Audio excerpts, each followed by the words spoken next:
So this is my room. Yeah.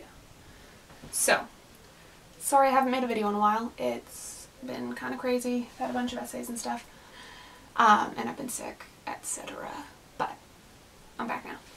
So this year at school, I am taking a class called Fairytales, and it's an English course. And it talks about the different types of fairy tales, all through time. So this first fairy tale we read was the Arabian Nights. Fun fact for you guys, internet, the original name for Jasmine is Lady Abadar Abadur. I don't know who thought that was going to be a pretty name. So now we've moved on to Cinderella. And I've read about 12 different versions of Cinderella now. The first one we read was Cinderella and the Little Glass Slipper. And it's the French version of Cinderella, which basically follows exactly what Disney says Cinderella is, with the exception of the prince is the laziest human I've ever seen. A little bit. And Cinderella really likes to climb trees. So she goes to the ball the first night, and then runs away and climbs a tree. And instead of like chasing her, calling up the tree, climbing the tree, he just looks at the tree and is like, oh, she climbed that one. Waits for his dad to get home and then is like, could you cut down that tree? Because Cinderella's in it and I want to see her. What? You lazy. And every time they cut down the tree, she's run down the other side because, duh. She's not going to stay in the tree for hours till your dad gets there. You lazy prince. And the way he finally gets the shoe, it doesn't fall off. He tars the steps so it takes her shoe off. It's a little dangerous. What if someone else needed to go down the stairs? The Cinderella that I would like to talk about most, the Russian version of Cinderella, is Vasilisa. So Vasilisa is 8 years old and her mother dies. So her mom calls her in and she gives her this doll and says, oh, take this doll and care for it, and when you have a problem, feed it and it'll help you solve your problem and you can talk to it and stuff. What? That can't be a doll. You're feeding it people food and it talks to you. That thing is possessed. I'm creeped by that, but apparently that's a blessed doll, so no worries. Her father remarries. And it says after the merchant mourned for the proper amount of time. So that's good. Good that he waited the proper amount of time. This Cinderella I don't feel sorry for, though. The sisters come in and they're jealous of her beauty and they try and torment her and make her ugly. So they send her out to work in the fields so she'll get a tan and just be ugly. But she's like, oh, I can't, oh, this exposure, it's gonna be terrible. So she feeds her doll and her doll does it. Her doll does it for her. Way to suffer, Cinderella. Good work. And so she'd just play and pick flowers. So, tough life. Then the merchant, her father, so he runs away to go do some work or whatever. And her stepmom discovers there's a cannibal who lives nearby. Good realtor that you had there. Moved you in next to a cannibal.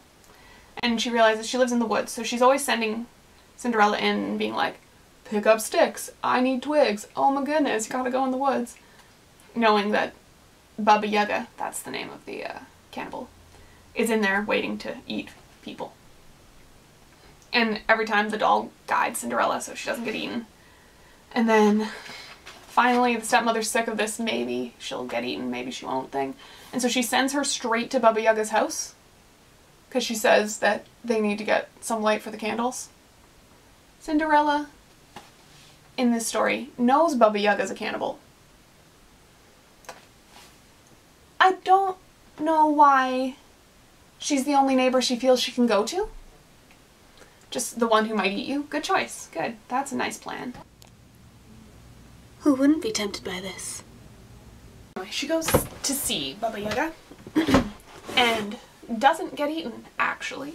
Baba Yaga's like, yeah, I'll give you a match if you live with me for a bit. And she was like, yeah, okay, I'll live with you for a bit. That's fine. And then she's like, good, because if you said no, I was going to eat you. And she's like, oh, good, well, yeah, I'll stay.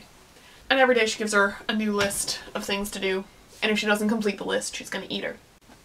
So after like the third day of being there, she tells Baba Yaga that the only reason she's been able to get the jobs done is because she has a doll that does the work for her because she's blessed by her mother. And Baba Yaga freaks out because she's a witch and she doesn't want any blessed people in her house. But Baba Yaga does give her a skull with glowing eyes to take home to light the house. And Cinderella gets home and is like, family, I brought you this skull with glowing eyes from Baba Yaga's house.